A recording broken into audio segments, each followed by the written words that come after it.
Hello, everyone. Welcome to Class Acts. Today I am here with George Somner. Hey.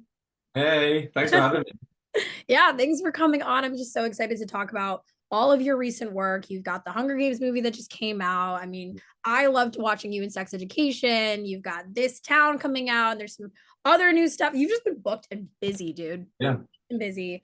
So I want to ask, if you could swap places with any of your characters, who? Who would you swap places with? Oh, see, I'd love just because of maybe a bit of recency bias. Bruce in the Hunger Games, I'd love to understand a little bit more about him. So for the intrigue, I'd love to jump back into District 12 and get a bit more of an insight to his life. I Do hate you know to say what I mean? it for the people who haven't seen it, but like, you want to re, you want to Yeah, all over again? because I just felt like there are so many, obviously, the key parts of like those the elements of those stories are they're so interesting, and I just think like the writing is incredible. I think for like young audiences in particular to have those political narratives kind of come through in these really interesting characters is great, but you only get to see flashes of these other people in the world. So yeah, I'd love to see what Spruce is all actually about. Yeah. I mean, how is it like working on that type of set? Rachel Zegler and Tom Blythe. Like, what was it about? What happened? Awesome. Like it was so fun, and like Francis Lawrence is an absolute pro. Like such a pro. It was for the biggest set that I think I've been on. It was the most relaxed. Maybe not for those guys, I don't know, but for me, it just felt like everyone was at ease. Everyone was in control. It just everyone knew what they was doing. It was a well-oiled machine. And I think you can see it in the project. Like obviously, whenever I step onto a set, I just want to put my trust into the people making it. I think they have the overall vision. I think you can kind of tap into that as much as you can as an actor. But yeah, Francis is he's got it all, I think. I think How he's do great. you prep for a role like that? I mean, you kind of took a little bit more of like a villainous vibe compared to your other work. How do Yeah. you get into the zone of you're a villain? I don't know. I think again, it's the writing. Just kind of when you believe what's on the page and you can see it, like authentically see what that person is, it it's fine. I don't know. Maybe I'm again ignorant, but I just find that quite simple. As long as the writing's detailed enough, gives you the information that you need. You just play the circumstances, and I think it kind of comes through. And I think, yeah, Tom, Rachel, and obviously Josh as well, like all great to work with, all just very give you your space, let you do what you need to do. And I think they, again, were just, they knew exactly what they were doing and were in control of their performances. So it just meant that everyone was kind of meeting up in this mutual space and just trying. It was great. Do you have any like behind the scenes moments from Hunger Games that you can share? Your favorite one?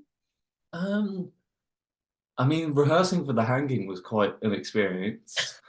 Like that was really interesting. The stunt team on that again, really great. Put you at ease really quickly. But yeah, I had this day where I had to go and obviously for those that haven't watched the film, maybe stop watching now, but spoilers and stuff. But yeah, Spruce obviously goes to the hanging tree.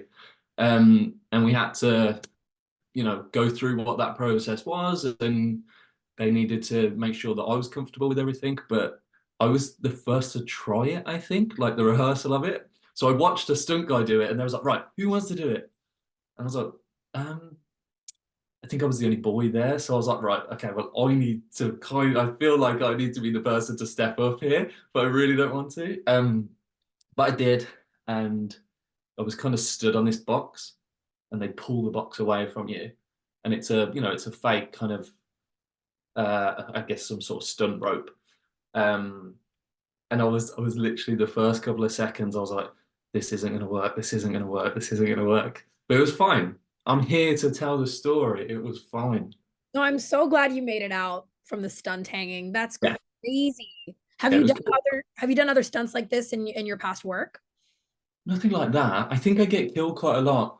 Um, yeah, I did a film a good few years ago called Crawl, which was set in Florida. This kind of terrible weather situation happens, and then all these alligators, crocodiles kind of infiltrate the space, and I got torn to pieces by a crocodile. So that was probably the closest I come to it. You see, like my face get smashed up against the window. That was dramatic. I loved Crawl. Like that's my favorite Oh, fear. really? Yeah, Crawl is a great with Kaya Scodelario. It's a great Yeah. movie. If you could actually fight an alligator, what weapon would you use? I don't know. I feel like Americans are probably Southern Americans probably more. They'd probably know what to go with here. I have no idea. I would probably try and come up with something that isn't to harm the animal, but to escape the animal. So maybe I'd try and, find some sort of jetpack or maybe swap legs with Mo Farah, a very good runner. No, I think I would use an AR-15. I'm not gonna lie to you. That's where my approach Yeah, that is. makes sense. Well, That he makes could sense. come after me. He could literally swim and follow me. Yeah, it was, but again, it was really strange because in those moments, I think in the film, you see I get dragged down underwater, and then I kind of pop up like 20 meters away from where I get dragged down. So we used a double to get pulled down, but then I get dragged along like 20 meters underwater, and then we pick up the shot, and I'm like holding sandbags underwater for about a minute. I was really impressed. I was so impressed that I was able to do it. And then I just kind of come bursting up out of the water. It's great. You held your breath actually for 1 minute? Oh, like easily 1 minute. I can't breathe properly above water. You probably noticed I haven't taken a breath when talking yet. Like Yeah. I just, but underwater, I was so impressed with myself. Oh my, I mean, that's really impressive. I thought it was like stunt work or like CGI or something. I had no idea it was actually you doing that. No, that was all me. Wow. That's impressive. I mean, that movie is so great. I Yeah. love that movie so much.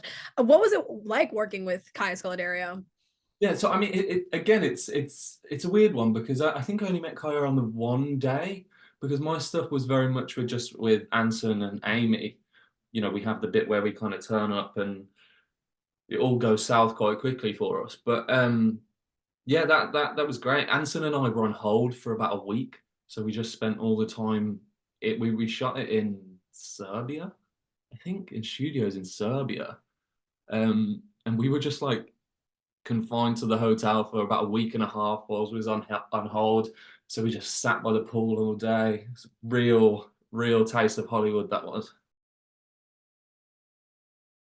And have you seen Skins? I feel like that's a very pivotal show in British culture. But, so I'm gonna be honest with you. I tell people that I have seen Skins. I've not seen Skins. I've not watched it. All of my peers have watched it. But anytime I meet someone and they ask if I've watched Skins, they're like, "Yeah, like Jack O'Connor," and I'm like, "Yeah, it's great. It's so good." I can't believe you haven't seen that show. It's so I good. know. I Okay, well, know. that's homework for this week. You've got to watch that show. All Skins. All of it. Yeah. All of it. It literally convinced me to move to London, and I literally just moved back from London in Oh, August. really? Yeah, I don't like it over there. I don't. Why? What don't you like? Well, I went there to like be in Skins. Like I went there to live my Skins life. Yeah, but also Skins is set in like Bristol, right? Yeah, I think so. Yeah, you missed something there. Like, yeah.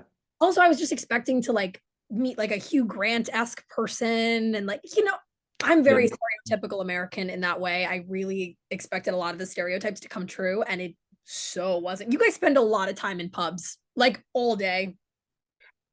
That's funny because I'm actually from Birmingham. I live in London. I'm in Birmingham right now. I'm at my grandparents' house. Um, and yeah, I notice if you think people in London spend too much time in pubs, Midlanders, people from Birmingham, we love the pub. What? Why? What is there to do over there other than This to is what I don't like about London. You go to a pub and there's no pool tables. Like there's no pool. You can't play pool anywhere. But that's all I ever want to do when I go to a pub. I want the football on, the soccer, and I want to play. I want to play pool. And in London you just can't get that. And also the beer is like twice the price in London. it's not very good in my opinion. I think that it was better in other places like Ireland. Like Guinness was so good over there. Oh yeah. I wasn't a fan of the on tap stuff when I was living in near Islington. Like Okay. where in that area. So it was like really artsy and stuff, but it was rainy all the time. I never wanted to leave my apartment. I don't opt Yeah. to move to London personally. You're a little muted, I think. It cut out or something. What did you say? Oh, sorry. How long were you in London for? I was living there from January to August or like July. Okay. That's a decent enough sample size to realize that it's not what it is in the movies, particularly rom-coms from the 90s. Yeah, it wasn't. I did not meet the love of my life out there. I met someone and they happened to be American from the East Coast where I live. So, Yeah, if that's not a sign, then I don't know what is.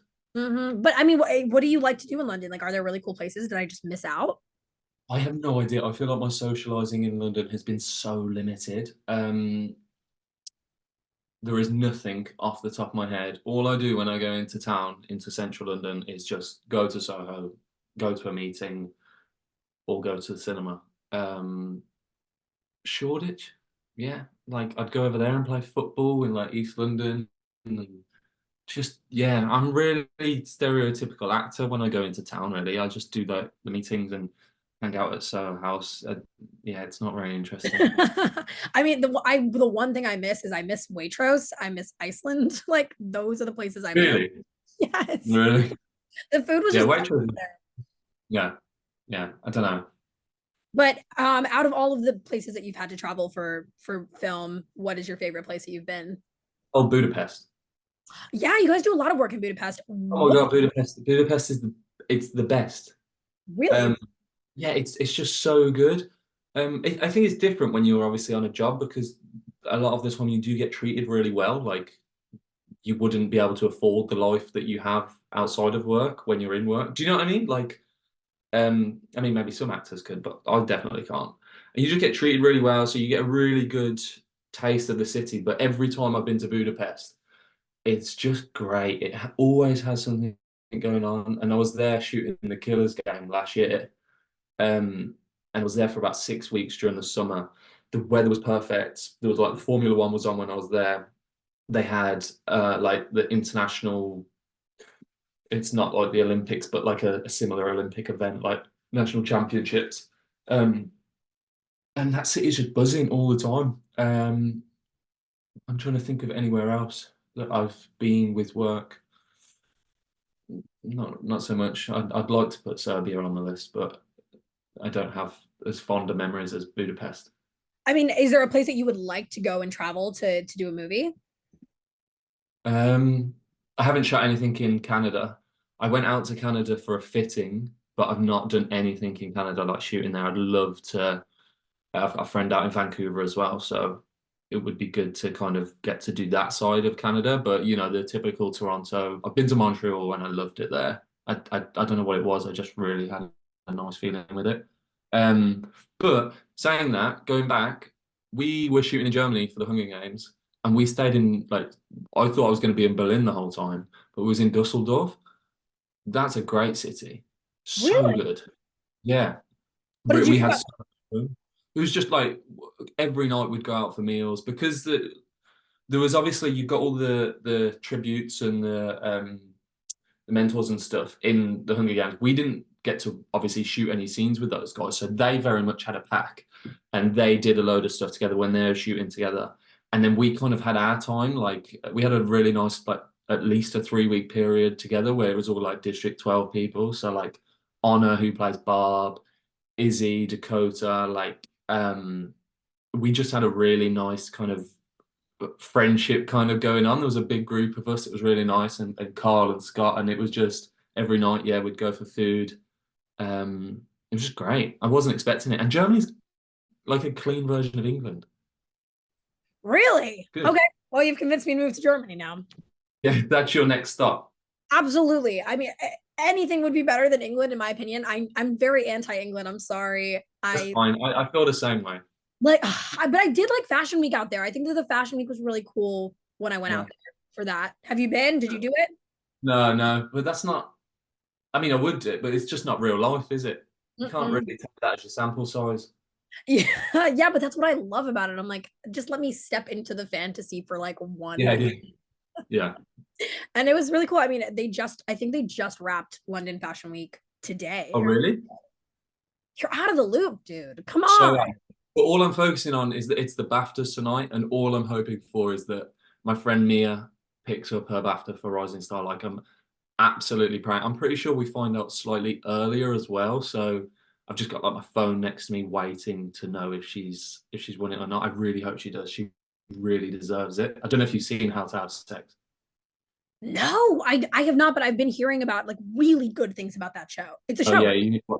No, it's a film. So it's a we did a film called Kindling together. And she played Lily in that. Kind of Sid's. You kind of test the boundaries in that film, whether it's a platonic relationship or not. But I think they get what they need from each other in the film. But yeah, she was amazing on that. And then she went on and did this film called How to Have Sex, which is about a girl's holiday as teenagers, kind of going to a a party island. Essentially, we have a few of them in Europe, and it's about consent and stuff like that. And yeah, she's just kind of absolutely blown it out the park. Like she's so great in it. I'm gonna watch it. Like right after I get Yeah, off this, I'm going to yeah. watch it. I mean, And Molly Manning Walker as well, the writer director of it, is just a real incredible talent. I think she was cinematographer on Scrapper as well, like Harris Dickinson, Lola Campbell film, which yeah. has done really well. So let's hope for Mia. Let's fingers crossed for Mia. No, absolutely. I think she was great in the kindling, to be honest. How did you guys did you work off each other? Did you rehearse together? What was it like working on that set? Yeah, what was great about that is like, I mean, first of all, with Connor and Jamie, Connor the director, Jamie the producer on it, like they just kind of opened up this space. It felt really collaborative, like for an indie to just kind of go and really work through ideas together. Mia was really interesting because she just when we were reading with her, like she just had the energy that was absolutely essential for that character. Um, and we shot it in a way where it's like it was a 4 week shoot and I had maybe 6, 7 days shooting with my parents. That were really heavy, kind of emotional scenes. And then I had like a week of shooting with the boys, like the group of lads in the film, and that's all. There's a lot of exploration in that, and a big core of a big kind of centering of the film is within those relationships.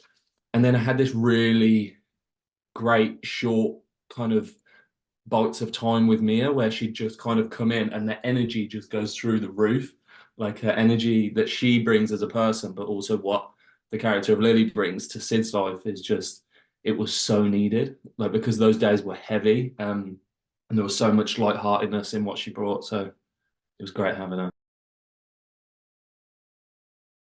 What was it like working on like a very emotional scene, multiple emotional scenes at once?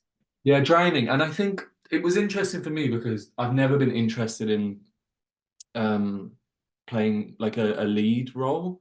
It wasn't necessarily that, like it was very much like an ensemble piece, but Sid is at the center of the story. And I was kind of reluctant to take it in all honesty, because I've just never seen myself doing that. Like I'm very interested in playing supporting roles and affecting stories, rather than trying to drive them along. But it was a great opportunity to see how I found it. Um, and I definitely learned a lot because, yeah, there were emotional things in there that you really try to figure out where to place those things, because I think you kind of have to tease the audience a little bit as well when it comes to emotional pieces like that. You don't want to give it all too soon. And I feel like in a lot of moments I did give it all too soon and it was stripped away in the edit or whatever kind of felt was right. So it's a big learning curve for me. But in terms of the day to day of it, some days were hard. Um, but I always want to bring what I've got going on in my personal life onto set anyway, and just kind of use what I have. Do you know what I mean? Yeah, no, for sure. I used to be an actor myself. Really? I did like three musicals in elementary school and I was super good at it. And I brought my personal life onto the Oh stage yeah. day. Once there was Halloween. You know Halloween? Have you heard of it? I know Halloween. Yeah. With it. My mom took all my candy because I ate it the day of and I wasn't supposed to. And I was enraged. So the next day I brought that onto stage. Absolutely, you've got to use it. Like you have to use it, and It's then like, the director can tell you that you're doing the wrong thing and it needs to change. yeah, no, honestly, directors scare me a lot. My specific theater director at that time was like, we were like 10, and she was like ripping her hair out. She was like, we have to get this right. And it's so weird. I don't know how you guys, She was a teacher though, right? She was the yeah, teacher. Yeah, teachers have it hard. That's got to be one of the hardest jobs in the world. don't side with the teacher. I'm not gonna. I just think, yeah, I feel for them. You know, when you watch like videos of it's mainly American schools actually, where it's like you see the kids like buy the teacher a present and the teacher's so happy about it. They always make me cry, those videos. Just seeing people that deserve praise and what's the word? Recognition. I love seeing that. Always see it on like Instagram. You're just scrolling, going through pointless videos, and then you see one of those, and you're like, oh, this lovely poor white lady has given all of her life to these people. See, you're just a better person than I am, quite frankly. Potentially, I did not potentially, like her. I was like, this is crazy. I'm 10. I just want to vibe. it I makes sense. I just want to hang out and play Annie or like the supporting role of Annie or whatever. And she didn't make it fun for me. It didn't slay. Let it go. You can Have let you it go. what do you do when you have to work with like potentially people that make the whole situation difficult? How are you able to work with off other actors or other producers and directors if someone's Mm, just not rocking with it? maybe I'm really fortunate. I don't feel like I've had much of that. Um, I just think it's all communication. Like I've directed and produced shorts myself, and like that's something I want to move into, like to longer format, whether that's television or on feature films. It's something that's very much in my plans over the next 5 years. So I think I just try to be as understanding as possible when someone, if they are acting out, like just trying to get to the root of why that is. Do you know what I mean? And just, I don't know, giving people the space to, it can be a really stressful environment and people are so different. Like, I've not met anyone on set who, come from similar backgrounds to me, but everyone's got their own kind of pathway and their own things going on in their life. So it's just kind of like if it's not too harmful, then just kind of let people do the thing that they need to do and then kind of bounce at the end of the day. But what about something that's like, for example, your character in The Kindling, like you played it a certain way. If there was somebody else who didn't like the way you played it or thought that it needed more or less, like how do you come to those understandings? Communication. Sure, like it's just got to be communication, hasn't it? And understanding, like because again, there's so many time restraints on film and television. Like people that are good at their jobs know how to communicate problems quickly and problem solve quickly. Um, I always like before I start a job, I'll always have a conversation with the director and I'm like, right, these are things I cannot do. So when we inevitably get to these places where I don't know how to deliver this, this is what I feel you should do. And it's always like, tell me exactly what it is that I'm doing wrong.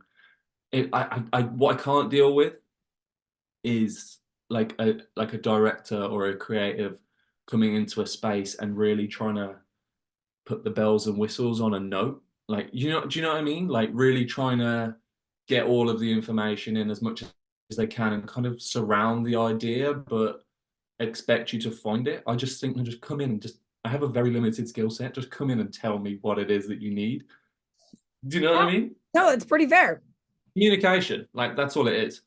I mean, that's pretty fair. How was it like working on Sex Education? I've been waiting to ask you. I'm so excited. It's my favorite show. Really? Like, okay, well, it's not my Yeah. favorite. It's one of my favorites. Okay. Yeah. Okay. Well, yeah, it's been really great. I feel really blessed to have been on that show. Like, as much as I wish I had more to do in that show, like one of my favorite things was getting to work with George, who plays Isaac, my brother. He's just such he's very talented, but just such an interesting and giving person as well. Like, and he really cares. Like, he really cares about the industry. Like, um, and cinema and television, and just is so intrigued by the whole thing. And sex education was his first project. Like it was just amazing that he was able to come onto that set and yeah, Yeah. But this is what's, I don't want to talk for him or anything like that, but I think what's so great about he has such a positive outlook on, his situation, his personal situation. Um, it's just amazing to be around because I think he has identified that what he has as an actor is also, there's some responsibility of his accident that's kind of played into what he has now, and I think he's so mindful of his situation, and yeah, just a great kid. And people on that show are so talented. Like when we're talking about directors as well, like I mentioned about Francis, just knowing like if you had a question for anything, he's got all of that information in his head, like it's encyclopedic. Ben Taylor, who was on that, unfortunately wasn't on the fourth series, the final series, was just again just knew that show inside out, knew exactly what he kind of wanted it to be, along with Laurie, the creator, and that was crazy to see. And he was able to just kind of go in, try things, and most of the time those things didn't make the edit or whatever. But yeah, it was great to work with people like that. And I was a friend of Amy Lou Woods before the show, so I was really excited when we got to do a couple of scenes together in the fourth series. That was really nice. I mean, it's just a really great show. Yeah, It's probably one of the first like sex positive shows I've personally seen since Sex in the City. yeah. It's intrinsic to the show. What was it like working behind the scenes on that?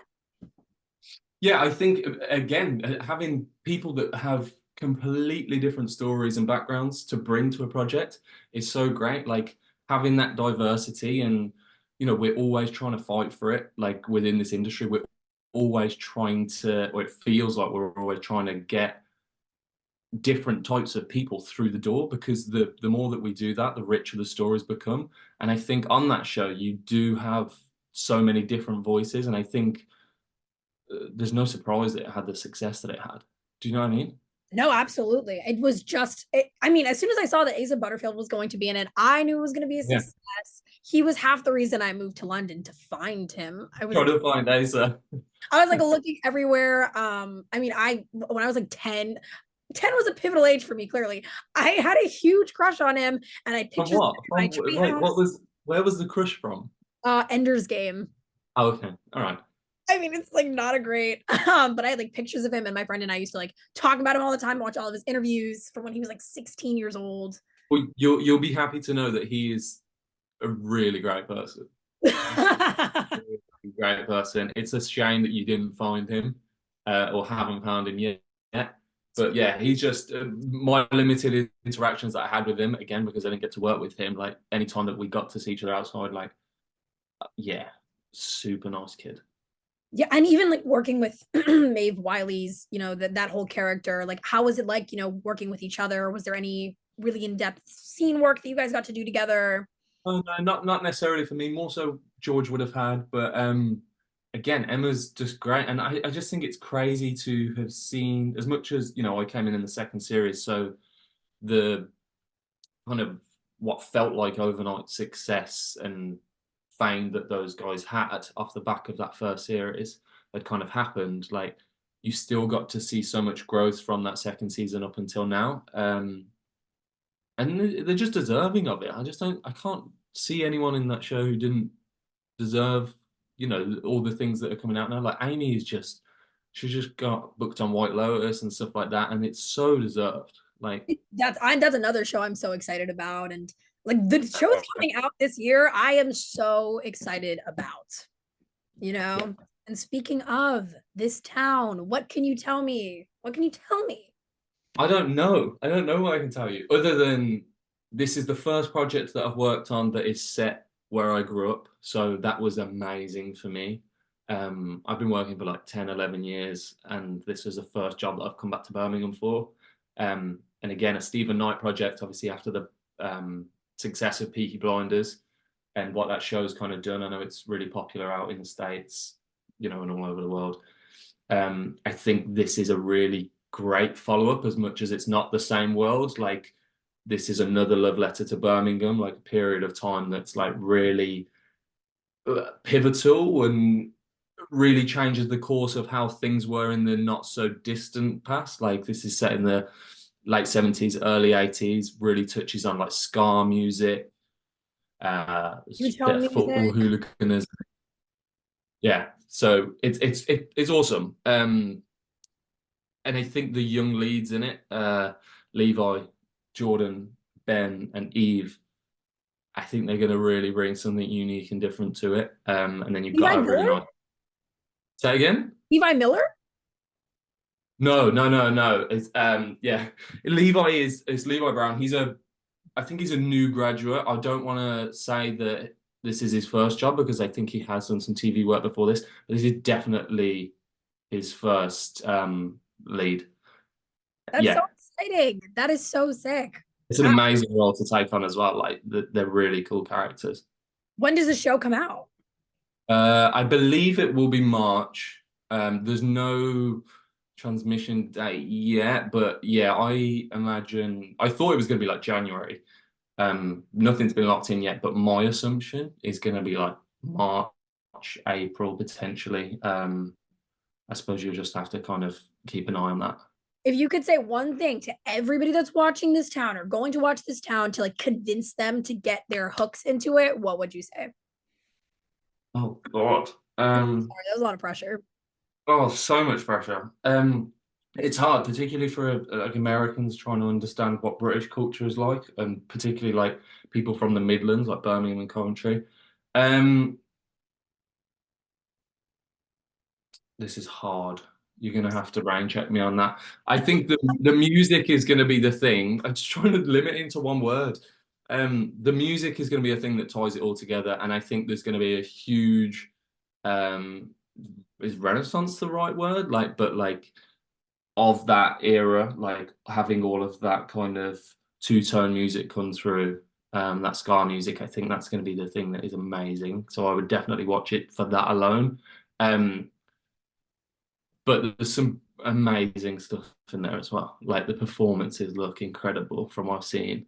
Um, yeah, and just the landscape of the whole show. Like Paul, the director, he did not let up on certain things. Like when he wanted something, he was getting it. And like it's some of the stuff that I shot is awesome. Definitely watch it for me having a shaved head. That was great. I Okay, loved it. so if you like ska music, if you like Birmingham, and if you like George Sumner, this town comes out adjacent to March.